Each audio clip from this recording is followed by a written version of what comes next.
Okay, so you want to start a gin tasting business. Sounds like fun. We've got a ton of articles and business guides here, and honestly, it looks pretty promising. Yeah, it seems like a pretty hot idea. People are moving away from like generic spirits, you know? Yeah. They want the good stuff and they're looking for experiences. Right, premium experiences. Yeah. Not just like any old drink, and craft gin is having a moment. Big time. And get this, one article said 70% of gin fans, they're not just there to drink, they actually want to learn about the gin. Oh, wow. So the history, the how it's made, all that. Exactly, the botanicals, the whole story. So yeah, it's a booming market, but you can really make something special, make it stand out. I'm already loving this idea, but before we get carried away, let's talk about what you actually need to get started. Okay, well, obviously you got to start with the gin. Oh, for sure. That's the fun part. So, like, all those different kinds of gin. Yeah. You're going to want a good collection, like a curated collection. Show off the variety. Okay, so we're talking London Dry Gin with that juniper hit, Old Tom Gin, the kind of sweeter one, maybe even some flavored gins, just to mix it up. You got it. Oh, and you can't forget the tonic. Like, some sources said a good tonic can make or break the whole tasting. Really, that important. Absolutely. It's got to complement those botanicals, Right. create the perfect flavor, or it can totally clash. Wow. Okay, I never thought about the tonic that much. And then you've got your garnishes too, rosemary, citrus, that kind of thing. Makes a difference. Okay, so we've got gin, tonic, garnishes. What else? Well, you need the tools, right? Tasting Yeah. glasses, jiggers, ice buckets, all that good stuff. Oh, and snacks. Mm. One guide suggested, like, gourmet crackers or a nice bread to go with the gin. Yeah, little touches like that. It's all about the experience. But we got to talk about the boring stuff too, the legal side of things. Okay, yeah, gotta make sure we're doing everything by the book. What do we need to know? Well, first, you got to check your local laws about alcohol, right? You might need a special license for these tastings. And if you want to actually sell the gin, that's a whole other license, right? Right, a liquor license, you got to have that. And don't forget liability insurance. Oh, good point. Yeah, Just in case things get a little too rowdy. exactly. You got to be prepared. And some areas even need like a responsible alcohol service certification, to keep everyone safe and happy. Safety first. Okay, so we've got our gin. We're legal now for the really fun part. Designing the actual tasting.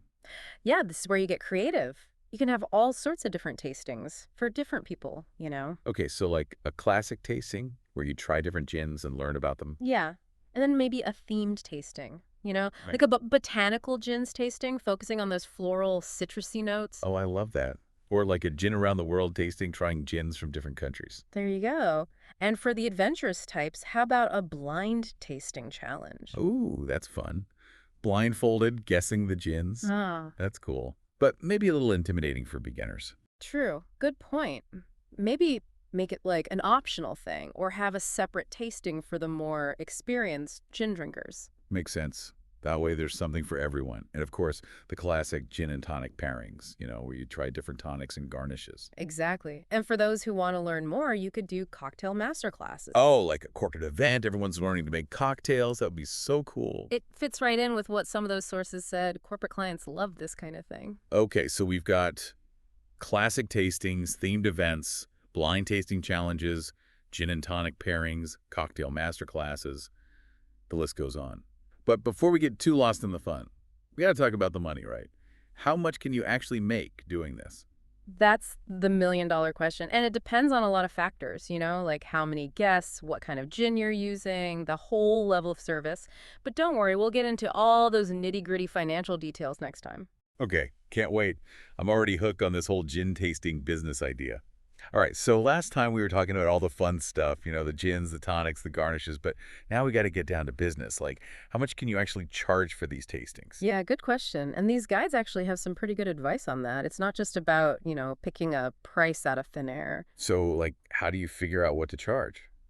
Well, one guide suggested doing different tiers, like good, better, best, that kind of thing. So you could have like a basic tasting, maybe $30 a person, where they try a few gins, get the basics. Yeah, it makes sense for someone who's just starting out with gin. Right. And then you can have those premium packages that offer more, like a gin and food pairing, maybe Yeah. $50 a person, where you give them little bites that go with each gin. Ooh, that's fancy. Like those gourmet crackers we were talking about, maybe with a citrusy gin, some goat cheese. Exactly. That's the kind of thing that makes you stand out. And those premium packages, they usually have a better profit margin, you know. People are willing to pay more for something special. Makes sense. What about those cocktail master classes? Oh, yeah, those could be like $75 a person.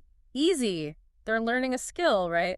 Plus, you got to factor in the extra ingredients, maybe give them a little recipe book to take home. Okay, I'm seeing how this works. Different tiers, adding value, making sure you're making money. And one guide even suggested like having a minimum number of guests for those private events. That way you're guaranteed a certain amount, you know, even if a few people drop out. Oh, that's smart. So you're not Wow. stuck with like a half-empty event and a bunch of leftover gin. Exactly. Okay, but pricing is only one part of it. We also got to make sure people know about these amazing tastings, right? Marketing time. All right, let's get the word out. How do we get people excited about this? Okay, first things first, you got to have a strong brand, you know. What's your story? What feeling are you going for? Are you all about that classic, sophisticated vibe? Or more like playful, exploring different gins? Ooh, I like that. Mm-hmm. We're not just selling gin, we're selling an experience. Exactly. And that brand, it's got to be everywhere, you know? Your website, social media, even how you design your tasting menu. Speaking of websites, how important is that? Super important. People got to be able to find you online, book a tasting, you know? You got to have great pictures of the gins, the cocktails, all that. Oh, and those close-ups of the botanicals. Yeah. And behind-the-scenes videos so people feel like they're already there. Exactly. You want them to be like, I got to try this. Social media is huge too. Instagram, Facebook, all that. Yep. You got to keep posting interesting stuff, good pictures, maybe some polls, you know, keep people engaged. That's a lot. One guide said, just focus on a couple platforms, you know, where your people are. No need to do it all at once. Makes sense. Oh, and what about those partnerships we were talking about?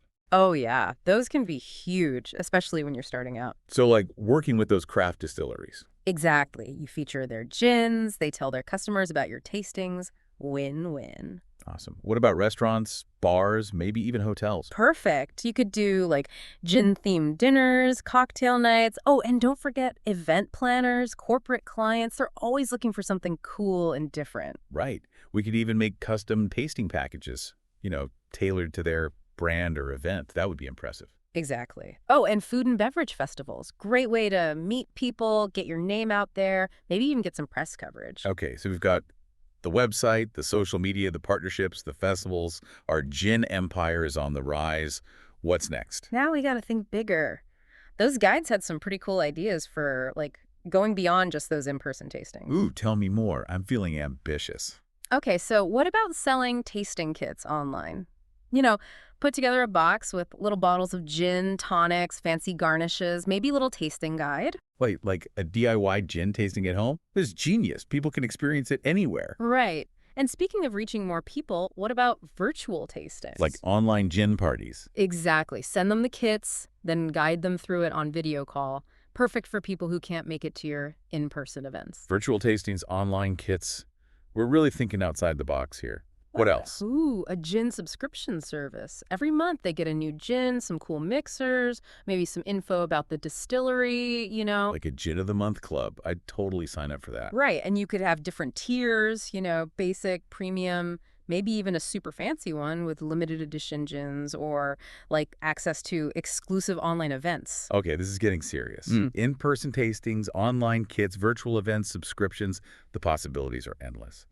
But with all this, new stuff, how do we make sure we're not forgetting what makes gin special? Oh, that's a really good point. It's easy to get caught up in the business side, but gin have like a history, a craftsmanship, you know? It's more than just a trendy drink. Right, so we got to make sure we're respecting that, educating people about the different styles, the botanicals, the stories behind it all. It's about, finding that balance, between being innovative and keeping that traditional gin spirit alive. Exactly. And that's what will make you stand out, that genuine love for gin. Totally agree. That passion's going to draw people in.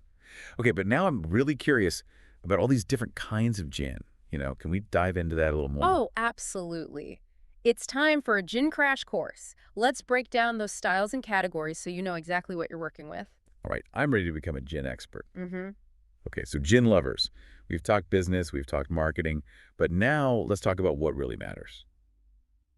The cocktails. Yeah, time to get mixing. We've talked about all these amazing gins, but, Gin's not meant to be lonely. It loves to party with other flavors. Right. Gin's super versatile. It can be like refreshing or complex or even warm and cozy depending on how you mix it. So before we get into specific recipes, what are like the golden rules of making a killer gin cocktail? Well, these guides all talked about balance. Like, you don't want one flavor to take over, you know? It's got to be harmonious. So the gin shouldn't get lost in a bunch of sugar or lemon juice. Exactly. You want those juniper notes to shine through, but also work with the other flavors. Like a band, you know? Every instrument has its part. Love that analogy. Yeah. So balance is key. What else? Fresh ingredients, fresh juice, fresh herbs, fresh fruit, whenever you can. It makes a huge difference. Right, nothing beats a fresh lime and a gimlet. Speaking of which, let's talk about some of those classic gin cocktails. You know, the ones everyone should know. Okay, gotta start with the martini. The king of gin cocktails. Timeless, elegant, so many possibilities. Ooh, the martini. Shaken or stirred. Ah, the big debate. Traditionally, it's stirred, you know, keeps it nice and smooth. But honestly, it's up to you. Some people like it shaken, a little more airy. So for a classic martini, what do you absolutely need? Gin and dry vermouth. Yeah. The ratio, you can play around with that, but it's mostly gin. And the garnish. Olive or lemon twist? Another good question. Olive's the classic, but a lemon twist adds that citrusy freshness. Some people prefer that. You can even do a Gibson with a cocktail onion. So many choices, even for a classic. What other gin greats should we know about? The Negroni. If you're a gin fan, you gotta try this. It's gin, Campari, and sweet vermouth, equal parts. It's like bittersweet and bold. I've heard of it, but never tried it. What's it like? It's definitely complex, you know, that bitter orange from the Campari. Some people find it a bit much at first, but once you get into it, it's amazing. Okay, that's going on my list. What about something a little lighter, more refreshing? The Tom Collins. Classic for a reason. Sweet, sour, fizzy, perfect for a hot day. So gin, lemon juice, sugar, soda water. That's it. Simple, but the ingredients gotta be good. Fresh lemon juice, good quality gin, makes all the difference. Okay, so we've got the martini, the Negroni, the Tom Collins. What else? The Gin Fizz, it's like a Tom Collins, but with egg white. Makes it creamy and frothy. Fancy. So those are like the all-stars. But what about for people who want something a little more, I don't know, adventurous, something new? Oh yeah, the cocktail scene is always changing, and gin's right there with it. You've got all these mixologists trying new things, new flavors, new techniques. The gin cocktails with a twist. Exactly. You might find gin infused with spices or herbs, or cocktails with like tea or even savory stuff. Ooh, interesting. Any examples? Well, there's the French 75, a classic champagne cocktail, but now they're adding elderflower liqueur. It's like floral and sweet, goes so well with the gin and champagne. That's delicious. What else is trendy? Savory ingredients are big right now. Cucumbers, herbs, even spices like coriander or cardamom. So gin cocktails that are more like earthy and herbal. Yeah, perfect if you don't want something too sweet. Love it. It's all about exploring, finding new ways to enjoy gin. And I bet there's so much more out there. Oh, for sure. Gin cocktails is a whole world to discover. And as you start this business, you know, don't be afraid to get creative. Try new things. That's the spirit. I'm feeling inspired already. Well, I think we've covered just about everything in this gin deep dive. Yeah, we've gone from history and production to tasting to cocktails. But most importantly, you're ready to go out there and start your own gin tasting business. Go for it. Share your love of gin. Create amazing experiences for people. Cheers to that. And remember, always drink responsibly and enjoy every sip.